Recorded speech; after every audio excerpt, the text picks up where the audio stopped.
সড়ক সংস্কারের দাবিতে ওএনজিসির মূল ফটকে তালা ঝোলালো গ্রামবাসীরা। ঘটনা সোনামুড়া থানাধীন নলছড় ব্লকের অন্তর্গত খেদাবাড়ি গ্রাম পঞ্চায়েতের ৩ নম্বর ওয়ার্ডে।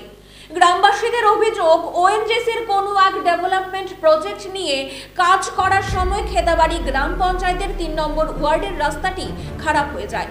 পরে দীর্ঘদিন ওএনজিসি কর্তৃপক্ষকে এ বিষয়ে জানিয়ে কোনো প্রকার সমাধান হয়নি। তাই বাধ্য হয়ে বৃহস্পতিবার ওএনজিসি গেটে তালা ঝুলিয়ে দেয় গ্রামবাসীরা আরো জানায়, ওএনজিসির নতুন যে আধিকারিক এসেছেন উনি নাকি বলেছেন গ্রামবাসীদের তরফ থেকে পূর্বে দেওয়া ডেপুটেশনগুলির স্বাক্ষরলিপি তাদের কাছে নেই, তারা সেগুলো খুঁজে দেখবেন এবং পুনরায় গ্রামবাসীদের তরফ থেকে দেওয়া ডেপুটেশনের বিষয়টি ঊর্ধ্বতন কর্তৃপক্ষের গোচরে নেবেন যেন দ্রুত তাদের সমস্যার সমাধান করা যায়। তাই তারা আগামী কিছুদিন সময় বেঁধে দেন। যদি অনতিবিলম্বে দ্রুত সড়ক সংস্কার না করা হয় তাহলে আগামী দিনে ওএনজিসি কর্তৃপক্ষের কোনো যানবাহন ঘেরা বাড়ি গ্রাম পঞ্চায়েতের ওই সড়কের উপর দিয়ে চলতে দেওয়া হবে না।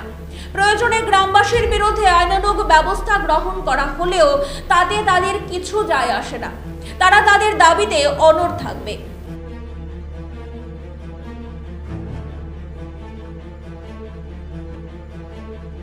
আমাদের ভূমিকা কি থাকবে? আমাদের আশ্বাস যদি পূরণ না হয়, আমাদের রাস্তা যদি না তৈরি করে দেয় তাহলে আমরা কি করব? আমরা এই রাস্তায় চলতে বাধ্য থাকবো। বাট পাশাপাশি আমরা ওএনজিসিকে আর একটা কথা জানিয়ে দেব যে যদি আমাদের রাস্তা তৈরি না হয়, ওএনজিসির ভিতরেই থাকবে। আমাদের গ্রামের 1 ইঞ্চি রাস্তা দিয়ে ওএনজিসি চলতে পারবে না। আমাদের ওএনজিসি প্রজেক্টের ভিতরেই থাকবো। ওএনজিসির কোনো লোক, গাড়ি, অ্যাসেট আমাদের এই গ্রামের রাস্তা ইউজ করতে পারবে না। আমরা ওদেরকে আটকে দিব। প্রয়োজনে জেল হলে হবে, আমরা জেল খাটতেও রাজি আছি। বাট আমাদের রাস্তা আমরা ডিমান্ড করবো। আমরা এই স্বাধীন ভারতবর্ষে বাস করি, আমাদের এই চলাফেরার অধিকার আছে, বসবাস করার অধিকার আছে। আমরা যে ডিমান্ড করছি সেখানে স্কুল স্টুডেন্ট থেকে শুরু করে একদম আমাদের গ্রামে 100 বছর বয়স্ক লোক পর্যন্ত আছে এই রাস্তা দিয়ে চলাফেরা করে। আমরা এখানে কোনো অবৈধ ডিমান্ড নাই, শুধু আমাদের রাস্তা তৈরি করে দেবে। কারণ যে ডাইভারশনের কারণে আমাদের রাস্তা নষ্ট হয়েছে ওএনজিসি, নয় আমাদের রাস্তা এরকম ছিল না। আমাদের রাস্তা যদি ফুটপাতও ছিল সেখানে সুন্দর ছিল, আমাদের লাইফ লাইন জীবন জীবিকা অনেক সুন্দর ছিল ওইখানে। তো এখানে কোনো এইরকম কাদাযুক্ত রাস্তা ছিল না। ঠিক আছে, তাহলে আমরা আমাদের গ্রামের শিশু, মহিলা এবং বয়স্ক, যুবক সবাই ওএনজিসি এসে বৃহত্তর আন্দোলন করব এবং ওএনজিসি আমাদের গ্রামের, আমাদের সাব ডিভিশনের ওএনজিসির কোনো লোক আমাদের গ্রামের রাস্তা ব্যবহার করতে পারবে না এবং ওএনজিসির ভিতরেই থাকবে।